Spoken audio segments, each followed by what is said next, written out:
মাইক্রোটেকের 2 নম্বর port থেকে এখানে অ্যাবিসোলটি আপলিঙ্কে connected এবং আরেকটা ল্যাপটপ কানেক্টেড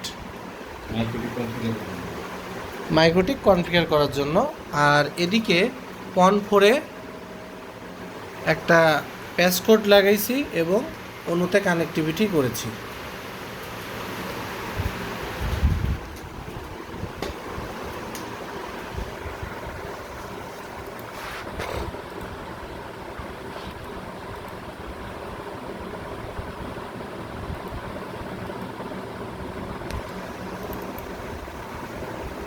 মনে করো যে ব্রিজ কনফিগার করি আগে ওদের অনুযায়ী করি, এছাড়া 1 থাকবে আপলিঙ্ক আর বাকি সব থাকবে ব্রিজ। হ্যাঁ, ব্রিজ প্রোফাইল ব্রিজ কনফিগার করা আছে সাথে। ব্রিজের নাম কি আছে? ব্রিজের নাম আছে ব্রিজি। হ্যাঁ, আচ্ছা, আমি লোকালে আইপি বসাবো। আইপি অ্যাড্রেস 10.10.254/24 আমি আইপি বসালাম ব্রিজের উপরে। ওকে, ঠিক আছে, আমার এটা লোকাল। আর আমি 1 এর আইপি বসালাম 192.168.0. কথা 30/24 ইথার 1। ঠিক আছে, আচ্ছা, ওএলটির ম্যানেজমেন্টে আমি ম্যানেজমেন্টের জন্য ডিফল্ট বসালাম 192.168.2/24। এটাও বসালাম ব্রিজের উপরে, যেহেতু ওএলটিটা ব্রিজ থেকে কেন। আচ্ছা, আইপি ডিএনএস বসালাম লোকাল ডিএনএস।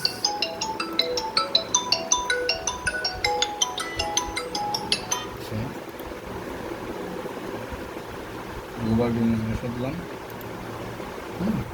আচ্ছা, আইপি এখন আমার ওয়েলটি কানেক্টেড আছে ব্রিজ থেকে।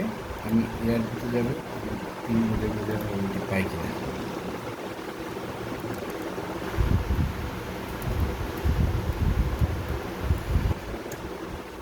আমি আমার ওয়েলটি পাচ্ছি থ্রু দ্য ব্রিজ। হ্যাঁ, আমি আমার এই ওয়েলটিটারে আমি স্ট্যাটিক করে দিলাম। স্ট্যাটিক, ঠিক আছে।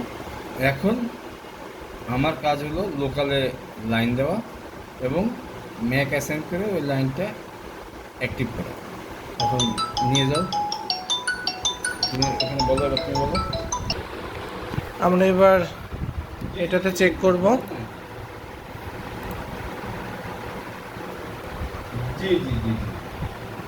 কারণ অ্যাশ কেবলটা আমরা কানেক্টেড করেছি অনু থেকে।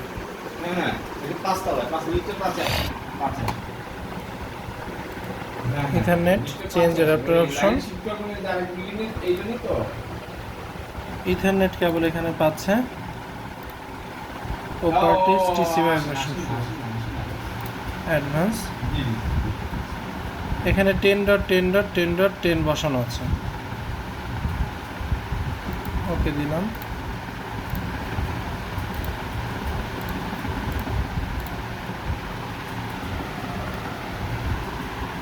সিএমডি থেকে পিন দেব এখন 10.10.10. ওখানে 254 দেওয়া ছিল।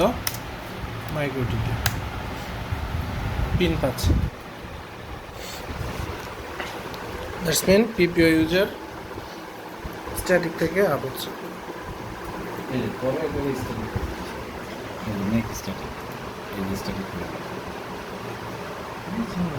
আমরা যদি এটাকে ডিসেবল করে দিই, ডিসেবল করে দিলে এখানেও না, ডিসেবল করলে হবে না এখন এই কারণে যে ইন্টারফেসে যে আমার ইন্টারফেসটা ব্রিজ ইন্টারফেসটা যেটা করতে হবে সেটা হলো এআরপি রিড অনলি রিপ্লাই করে দিলাম। এখন যদি আমরা এখানে ডিসেবল করে দিই, এদিকে তাহলে ডিসেবল হয়ে যাবে। এই যে রিকোয়েস্টেড টাইম আউট।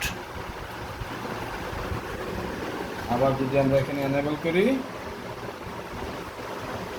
ওখানেও পিন পাবে, পিন পাচ্ছে।